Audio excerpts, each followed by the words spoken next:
চলো আর্মি, আজকে সুগার একটা মজার ঘটনা বলি, শুনলে হাসতে হাসতে শেষ। ঘটনাটা 2023 সালের। জায়গা 102.7 কিস FM রেডিও ইন্টারভিউ। আমার শেষ প্রশ্ন সুগা, আমি প্যারানর্মালের ব্যাপারে একদম অবসেসড।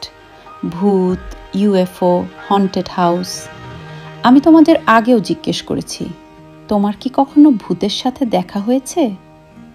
সুগা বলল, হ্যাঁ, ট্রেনে থাকতে আমি একবার ভূত দেখেছিলাম, কিন্তু আমার ভূতের প্রতি কোনো নেগেটিভ ধারণা নেই।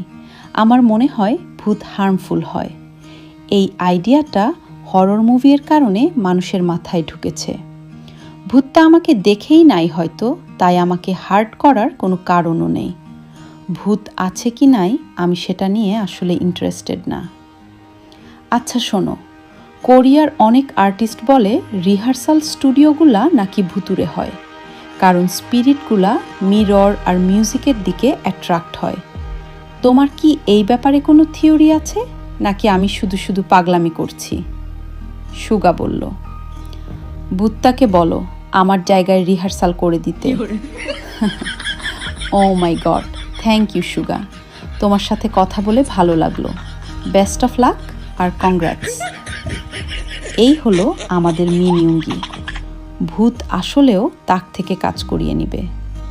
Typical lazy genius energy.